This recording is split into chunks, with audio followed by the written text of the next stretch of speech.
How are you enjoying the onset of dictatorship in India? Are you enjoying it? लोकतंत्र की जो मौत हो रही है उसके बारे में क्या लगता है आपको? क्या महसूस हो रहा है कि जो इस देश ने 70 साल में बनाया उसको 8 साल में खत्म कर दिया गया है? आज हिंदुस्तान में लोकतंत्र नहीं है। आज हिंदुस्तान में 4 लोगों की डिक्टेटरशिप है। हम महंगाई के मुद्दे उठाना चाहते हैं, बेरोजगारी का मुद्दा उठाना चाहते हैं, जो समाज को बांटा जा रहा है उसके बारे में हम चर्चा करना चाहते हैं, यहाँ करना चाहते हैं, पार्लियामेंट हाउस में करना चाहते हैं। हमें ना बोलने दिया जाता है, पार्लियामेंट हाउस में हमें डिबेट नहीं करी जाती, अलाउ करी जाती है, हमें अरेस्ट किया जाता है। ये आज हिंदुस्तान की हालत है। आप सवाल पूछिए।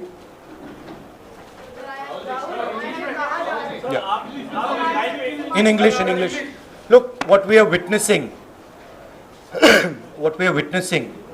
is the death of democracy. That's what India is witnessing. What India has built, brick by brick, starting almost a century ago,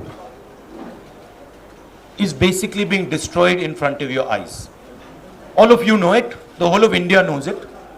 Anybody who stands against this idea of the onset of dictatorship, doesn't matter who he is, where he comes from, which state, which religion, male, female, he is viciously attacked, put in jail, arrested, beaten up. One second. The idea is that people's issues, whether they are price rise, unemployment, violence in society, people's issues must not be raised. That is the sole agenda of the government, and the government is being run to protect the interest of 4 or 5 people, and the government, this dictatorship is being run in the interest of 2 or 3 small big business people by 2 people. Democracy में जो भी tools होते हैं किसी issue को उठाने के लिए, आपने संसद में चर्चा करा दी, सरकार के कई लोगों ने बोला, उन्होंने महंगाई है मानने से इनकार कर दिया, आपने गांधी जी की प्रतिमा के सामने प्रोटेस्ट कर लिया, आप सड़क पर हैं। क्या वजह आपको लगती है कि सरकार प्रेशराइज नहीं हो, सरकार के ऊपर दबाव नहीं बन रहा है? क्या इसलिए कि वो चुनाव जीत जाते हैं? क्या इसलिए कि जनमत उनके साथ है? क्यों प्रेशर नहीं पड़ रहा है? करेक्टिव मेजर्स क्यों नहीं ले रही गवर्नमेंट? जैसे मैंने पहले कहा, जो ऑपोजिशन डेमोक्रेसी में, लोकतंत्र में लड़ती है, वो इंस्टीट्यूशंस के बल पे लड़ती है। मतलब जो देश का लीगल स्ट्रक्चर होता है, जुडिशल स्ट्रक्चर होता है, जो देश का इलेक्टोरल स्ट्रक्चर होता है, जो देश की मीडिया होती है, उसके बल पर ऑपोजिशन खड़ी होती है। वो सब जो इंस्टीट्यूशंस हैं, वो सब के सब सरकार को पूरा सपोर्ट दे रहे हैं। क्यों? क्योंकि सरकार ने अपने लोग इंस्टीट्यूशंस के अंदर बैठा रखे हैं। हिंदुस्तान का आज हर इंस्टीट्यूशन इंडिपेंडेंट नहीं है। हिंदुस्तान का हर इंस्टीट्यूशन आज आरएसएस के कंट्रोल में है। आरएसएस का एक व्यक्ति हर इंस्टीट्यूशन में बैठा है। तो हम एक राजनीतिक पार्टी से नहीं लड़ रहे हैं, हम हिंदुस्तान के पूरे इंफ्रास्ट्रक्चर के खिलाफ लड़ रहे हैं। जब हमारी सरकार होती थी, इंफ्रास्ट्रक्चर न्यूट्रल रहता था, हम इंफ्रास्ट्रक्चर को कंट्रोल नहीं करते थे। 2 राजनीतिक पार्टियों की लड़ाई होती थी, 3 राजनीतिक पार्टियों की लड़ाई होती है। आज इंफ्रास्ट्रक्चर सरकार का पूरा एक पार्टी के साथ है। फाइनेंशियल इंफ्रास्ट्रक्चर उनके साथ है। अगर कोई दूसरी पॉलिटिकल पार्टी को सपोर्ट करना चाहे, उस पर ईडी लगा दी जाती है, सीबीआई लगा दी जाती है, धमकाया जाता है, डराया जाता है। तो फाइनेंशियली मोनोपोली है बीजेपी की, आरएसएस की, इंस्टीट्यूशनली मोनोपोली है। इसीलिए ऑपोजिशन इफेक्टिवली, अग्रेसिवली खड़ी हो रही है। बट इम्पैक्ट जो होना चाहिए वो दिख नहीं रहा है। सर, आप पार्लियामेंट में जब प्राइस राइज पर चर्चा हो रही थी, वित्त मंत्री ने रिप्लाई दिया और ये कहा कि ये माना कि हाँ महंगाई है लेकिन उतनी नहीं है कि यूपीए सरकार के वक्त 7% इन्फ्लेशन रेट है, लेकिन this is just complete nonsense. आज सबसे ज्यादा अनएम्प्लॉयमेंट हिंदुस्तान में, महंगाई बढ़ती जा रही है, गैस सिलेंडर की प्राइसेस बढ़ती जा रही हैं। पता नहीं शायद मतलब फाइनेंस मिनिस्टर को मतलब ये आंकड़े दिख ही नहीं रहे हैं, या उनको बताया गया है कि बस बोलते जाइए, बट ये रियलिटी नहीं है। आप किसी भी कस्बे में चले जाइए, किसी भी गांव में चले जाइए, किसी भी शहर में चले जाइए, पूछिए महंगाई की क्या हालत है, आपको बताएंगे कि सबसे ज़्यादा आज महंगाई है। तो देखिए, रियलिटी एक है और परसेप्शन एक बनाया जाता है, ठीक है। कहते हैं स्टार्टअप इंडिया, ठीक है, पूरा ट्रांसफॉर्मेशन कर दिया। आप मुझे दिखाओ स्टार्टअप इंडिया है कहां? स्टार्टअप इंडिया लोगों को फायर कर रहा है, निकाल रही है स्टार्टअप्स, लोगों को सड़क पे फेंक रही हैं। कोविड में हिंदुस्तान में कोई नहीं मरा। हेल्थ मिनिस्टर आपको कहेंगे कि हिंदुस्तान का परफॉर्मेंस दुनिया के सब देशों से बेहतर था। यूएन आपको कह रहा है कि 5 million people have died, Hindustan की सरकार कह रही है नहीं वो झूठ बोल रहे हैं। गुजरात में आप जाएंगे, वहां पे मतलब लाशों के ढेर लग गए थे। गंगा में आपने देखा लाखों लोग मरे, मगर नहीं, हिंदुस्तान की सरकार कहती है यह सच्चाई नहीं है। बेरोजगारी बढ़ती जा रही है, हिंदुस्तान की सरकार कहती है सच्चाई नहीं है। महंगाई बढ़ती जा रही है, हिंदुस्तान की सरकार, उनकी जो फाइनेंस मिनिस्टर हैं, कहते हैं नहीं। पूरा कम्युनिकेशन स्ट्रक्चर उनके हाथ में। एक मिनट, शुक्रिया। सर, आपने हल्ला बोला है महंगाई पे, बेरोजगारी के मुद्दे पे, आप कह रहे हैं कि कम्युनल हार्मनी के लिए हम लोग लड़ रहे हैं, लेकिन सरकार ने उनका हमला आप पर बोल दिया है। How do you see the way barricading happen and you are raising the issues of the people? I understand one thing very clearly. The more I raise people's issues, the more I tell the truth in front of you, the more I will be attacked by the government. It's a simple thing. जितना मैं सच्चाई बोलूंगा उतना मेरे ऊपर आक्रमण होगा। मेरी प्रॉब्लम यह है कि मैं सच्चाई बोलता हूं, मैं डरता नहीं हूं।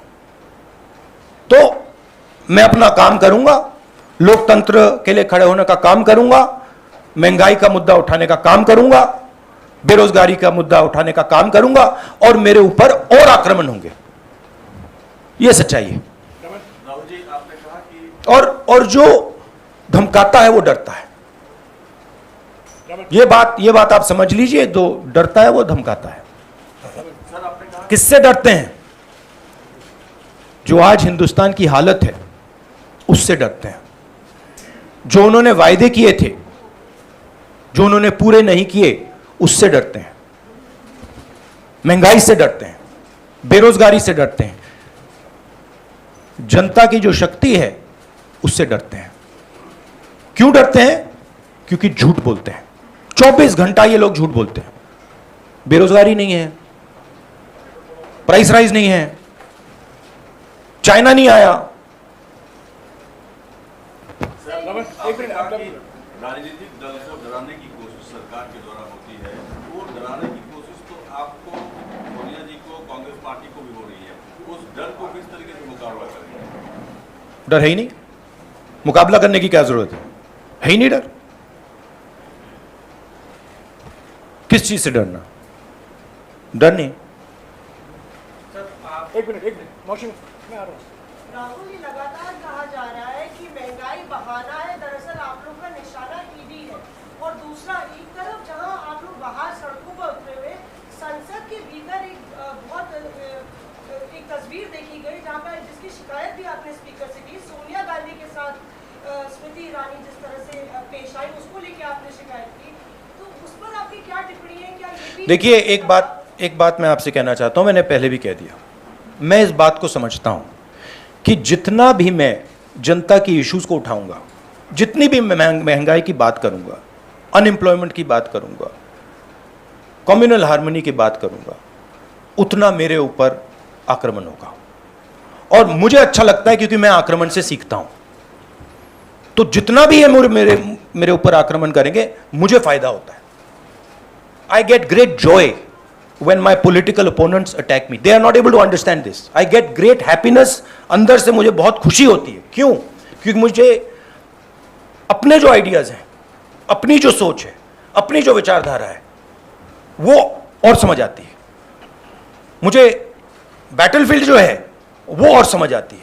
लड़ाई क्यों हो रही है मुझे वो समझ आता है, और उससे मुझे बहुत बहुत खुशी होती है।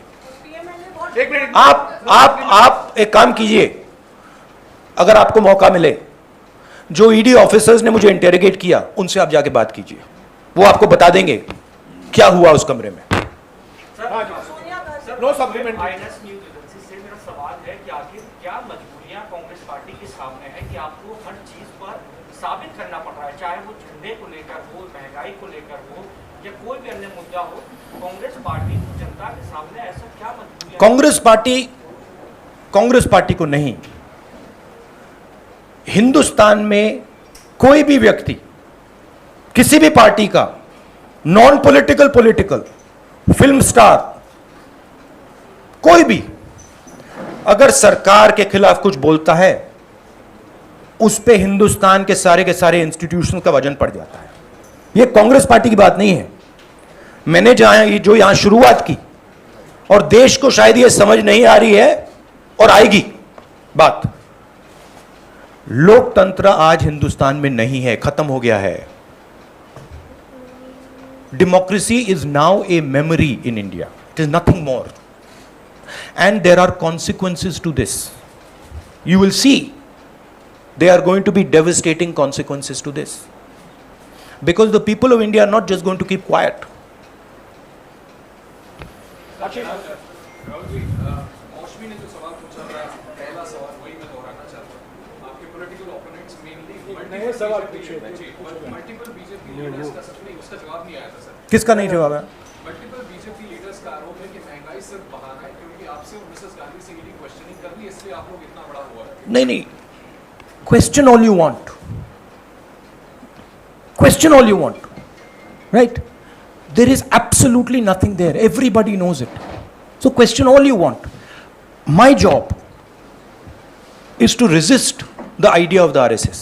That's my job, and I'm going to do it. The more I do it, the more I will be attacked, the harder I will be attacked. I am happy, attack me. हाँ रंजीता। राहुल जी, आपने कहा आप हर तरह के attack के लिए तैयार हैं। अभी हम जब रिपोर्टिंग कर रहे थे तो आपकी कार्यकर्ता आपसे एक बात कर रहे हैं कि आप एक बार फिर राष्ट्रीय अध्यक्ष की कुर्सी पर आप आ जाए। देखिए, ये प्रेस कॉन्फ्रेंस आप डिस्ट्रैक्ट करने की कोशिश मत कीजिए, ठीक है? सीधी सी बात है। ये प्रेस कॉन्फ्रेंस महंगाई, बेरोजगारी और देश में जो आज हालत है उसके बारे में है। तो अब उसके बारे में बात करते हैं, क्योंकि वो हिंदुस्तान की जनता के लिए सबसे जरूरी मुद्दा है। ओके, विक्रांत। सर, सोनिया गांधी ने कहा कि मैं इंदिरा गांधी की बहू हूं, किसी से नहीं। आपने कहा कि मैं नरेंद्र मोदी से नहीं डरता।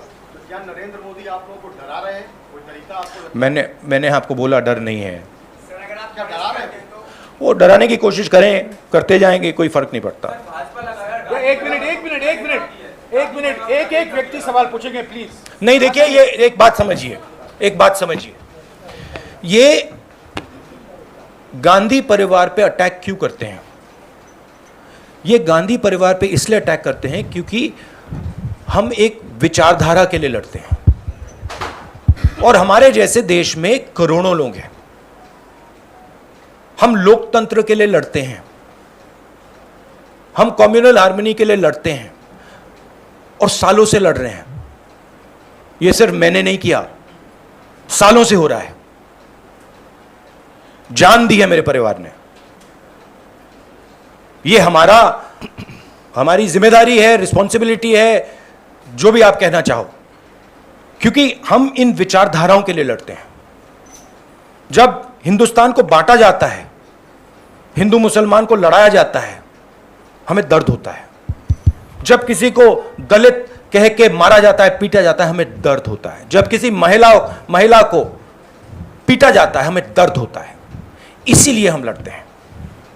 मैं ये एक परिवार नहीं है, ये एक विचारधारा है। गुजारिश करूंगा एक एक